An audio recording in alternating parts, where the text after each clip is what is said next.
Hi YouTube.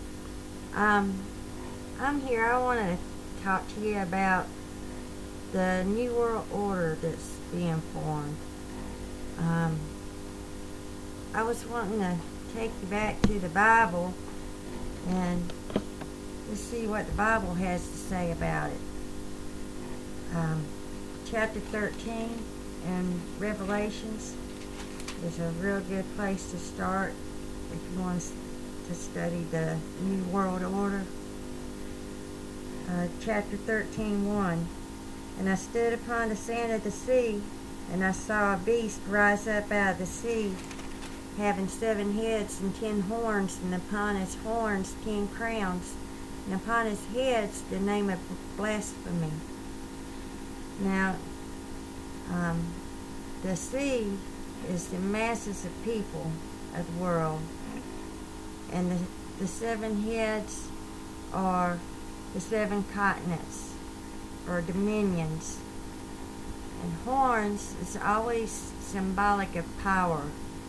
These 10 horns are 10 agencies coming from this political beast, like the military force, World Health Organization, UNICEF, the World Bank, World Court, so on.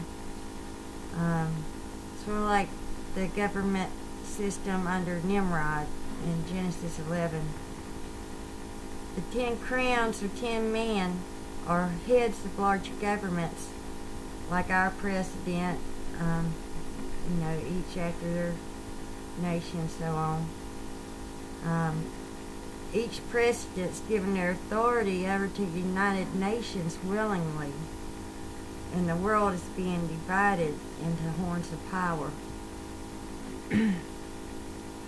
This government order was the same as Satan used in the first earth age. You can read about it in Revelations chapter 12, except there's a few differences. In the first earth age, the 7 heads wore the 7 crowns, but in this age, under the political beast of the United Nations, it's not the individual rulers that have the crowns, but the horns of the power, which are the agencies. They exercise their authority by the agenda of the agency. I had to write a whole bunch of side notes because I didn't want to forget anything. I always forget a lot that I wish I had said later. Verse 2. And the beast which I saw was like unto a leopard, and his feet were as the feet of a bear, and his mouth as the mouth of a lion. And the dragon gave him his power and his seat and great authority. Now, excuse me. The leopard here we read of in Deuteronomy 32:5 in the Song of Moses. It's the song that the saints will be singing when at the end of this age. Their spots are not our spots.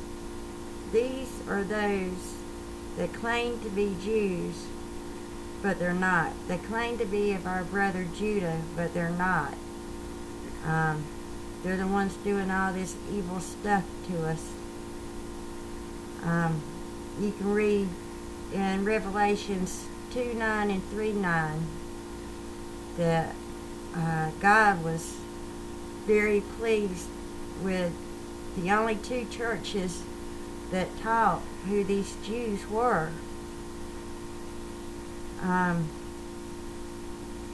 This political system is controlled in all ways by their leaders, these Jews, through the 4 hidden dynasties, which are focused on economics. Through economics, you have your banking, trade, and industry. And then you have education, politics, and religion. The feet of a bear is Russia, which is from Esau. The mouth of a lion means it will tear its prey with its lies and deceitfulness. And the dragon is Satan, which is documented in Revelations 12:9. And these Jews are Satan's children, They're not of our brother Judah. Satan's children are here. They're preparing their way for their father. And on with it, Revelations 13:3. And I saw one of his heads as it were wounded to death, and his deadly wound was healed, and all the world wondered after the beast. Now, one of the 10 countries in the leadership of this political beast was wounded to death. How does a country die? Now think about it.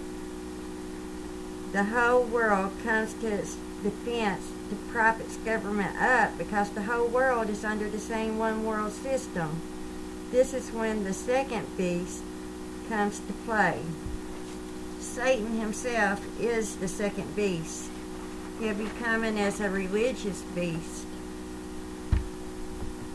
And he's going to heal the deadly wound. Verse 4.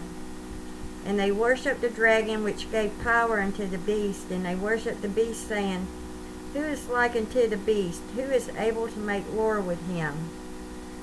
Now, even the Christians will worship this beast, and it's so sad because they're going to think that this first Christ, which is the Antichrist, is Christ himself, because they haven't studied. They've been sitting in the church pew all this time listening to these preachers that don't know crap of what they're talking about, leading the Christians to the slaughter. It's pathetic. They call him Savior. So we see a political system in power, and then one of the major players drops out of that system, and they'll be in serious trouble of ending, and then Satan comes and fixes everything. And if you are part of that system, if you go along with whatever Satan has to offer, he'll make sure you are sitting pretty. You have a chicken in your pot. You won't have all this debt. You won't have all these troubles. He's going to fix everything. Verse 5. And there is given to him a mouth speaking great wonders, great things and blasphemies, and power was given unto him to continue 42 months. Now this is a real interesting thing here. God gave Satan the power to see who would be deceived. He has all this power. He can make fire come from heaven. He can do all kinds of stuff that we in the flesh have not witnessed before, because he's going to be supernatural. He'll be telling all kinds of lies and blasphemies. I like to point out too that in when you're reading prophecy in the Bible, the time that's given in days are to the children of the light, and time given in months pertain to Satan and his little cronies. These 42 months have been shortened to 5 months. You can read that in Revelations 9 verses 5 and 10. Or if the time wasn't even shortened, not even the elect would be saved. The deception is going to be so great. The greatest tribulation ever. Daniel 8:22 through 24 is telling us Satan's going to come in peacefully and prosperously. He's coming as Christ.